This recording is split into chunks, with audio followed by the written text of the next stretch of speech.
ನಮಸ್ಕಾರ. ಮೈಸೂರಿನಲ್ಲಿ ನಡೆದಿರುವ ಈ ಬೃಹತ್ ಚಿನ್ನದ ವಂಚನೆಯ ಇಂಟ್ರೆಸ್ಟಿಂಗ್ ಒಳನಾಟವನ್ನ ಈಗ ನೇರವಾದಿ ನೋಡೋಣ ಬನ್ನಿ. ಜಸ್ಟ್ ಇಮ್ಯಾಜಿನ್ ಮಾಡಿ, ಬರೋಬ್ಬರಿ 600 ಕೆಜಿ ಚಿನ್ನ. ಹೌದು, ಜನರಿಂದ ಇಷ್ಟು ದೊಡ್ಡ ಮಟ್ಟದ ಚಿನ್ನವನ್ನ ವ್ಯವಸ್ಥಿತವಾಗಿ ವಂಚಿಸಿದ್ದಾರೆ. ಇದರ ವ್ಯಾಲ್ಯೂ ಲೆಕ್ಕ ಹಾಕಿದ್ರೆ ತಲೆನೇ ತಿರುಗುತ್ತೆ. ಇದು ನೂರಾರು ಕೋಟಿ ರೂಪಾಯಿಗಳ ಬೃಹತ್ ಆರ್ಥಿಕ ಹಗರಣ ಕಣ್ರಿ. ಈ ಇಡೀ ಸ್ಕ್ಯಾಮ್ನ ಮಾಸ್ಟರ್ ಮೈಂಡ್ ಯಾರು ಗೊತ್ತಾ? ಮೈಸೂರಿನ ಡಿಜಿಎಫ್ ಸಂಸ್ಥೆಯ ಮಾಲೀಕ ಸೌಂದರ್ ರಾಜ್ ಅಲಿಯಾಸ್ ಚಿನ್ನತಂಬಿ. ಇವರ ಐಡಿಯಾ ಎಷ್ಟೊಂದು ಡೇಂಜರಸ್ ಅಂದ್ರೆ, ಅಡವಿಟ್ಟ ಚಿನ್ನಕ್ಕೆ ಜಾಸ್ತಿ ರೇಟ್ ಕೊಡ್ತೀವಿ ಅಂತ ನಂಬಿಸಿ ಮೋಸ ಮಾಡ್ತಾ ಇದ್ರು. ಕಸ್ಟಮರ್ಸ್ ಮುಂದೆನೆ ಚಿನ್ನ ಕರಗಿಸ್ಬಿಡೋದು. ಆಮೇಲೆ ಇದು ಶುದ್ಧ ಅಪರಂಜಿ ಚಿನ್ನನೇ ಅಲ್ಲ ಅಂತ ಸುಳ್ಳು ಹೇಳಿ ಯಾಮಾರಿಸ್ತಾ ಇದ್ರು. ಅಷ್ಟೇ ಅಲ್ಲ, ಬಾಡಿಗಾರ್ಡ್ಗಳನ್ನ ಇಟ್ಕೊಂಡು ಜನರನ್ನ ಬೆದರ್ಸೋದು, ಕಡೆಗೆ ಕಮ್ಮಿ ಹಣ ಕೊಟ್ಟು ಬಲವಂತವಾಗಿ ಸೆಟಲ್ಮೆಂಟ್ ಮಾಡ್ಕೋತಾ ಇದ್ರು. ಶಾಕಿಂಗ್ ವಿಚಾರ ಏನಂದ್ರೆ, ಈ ದಂಧೆ 2017ರಿಂದಲೇ ನಡೀತಾ ಇದೆ. ಡೈಲಿ ಅರ್ಧ ಕೆಜಿಗೂ ಹೆಚ್ಚು ಚಿನ್ನ ಗುಳುಮಾಗ್ತಿತ್ತು.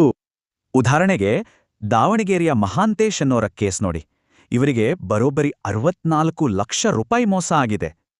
ಕೊನೆಗೂ ಜನರ ಆಕ್ರೋಶ ಕಟ್ಟೆಯೊಡೆಯಿತು. ತೀವ್ರ ಪ್ರತಿಭಟನೆ ನಂತರ ಆರೋಪಿ ಚಿನ್ನತಂಬಿಯನ್ನು ಸಿಸಿಬಿ ಪೊಲೀಸರು ಅರೆಸ್ಟ್ ಮಾಡಿದ್ದಾರೆ.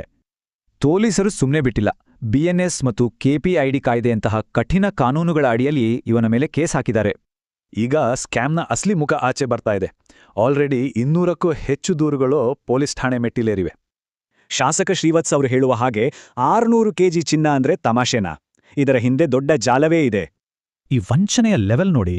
ಈ ಕೇಸನ್ನ ಈಗ ಇಡಿ ಅಂದ್ರೆ ಜಾರಿ ನಿರ್ದೇಶನಾಲಯಕ್ಕೆ ವಹಿಸ್ಬೇಕು ಅನ್ನೋ ಒತ್ತಾಯ ಕೇಳಿಬರ್ತಿದೆ. ಖಂಡಿತ ಇದು ಆಗ್ಲೇಬೇಕು. ಹಣ ಎಲ್ಲಿಗೆ ಹೋಯಿತು, ಇದರ ಹಿಂದಿರೋ ದೊಡ್ಡ ಕ್ರಿಮಿನಲ್ ನೆಟ್ವರ್ಕ್ ಏನು ಅಂತ ಗೊತ್ತಾಗ್ಬೇಕಲ್ವಾ? ಈ ನಿಟ್ಟಿನಲ್ಲಿ ಕೆಆರ್ಎಸ್ ಪಕ್ಷವು ಮೇ 25, 2026ರಂದು ಮೈಸೂರು ಆಯುಕ್ತರಿಗೆ ದೂರು ಸಲ್ಲಿಸುವ ಬೃಹತ್ ಕಾರ್ಯಕ್ರಮ ಹಮ್ಮಿಕೊಂಡಿದೆ. ಎಲ್ಲ ಕೆಆರ್ಎಸ್ ಸೈನಿಕರು, ಹೋರಾಟಗಾರರು ಮತ್ತು ಮೋಸಹೋದ ಜನರೆಲ್ಲ ಸೇರಿ ಈ ಹೋರಾಟಕ್ಕೆ ಕೈಜೋಡಿಸಬೇಕು ಅಂತ ಪಕ್ಷ ಕರೆ ನೀಡಿದೆ.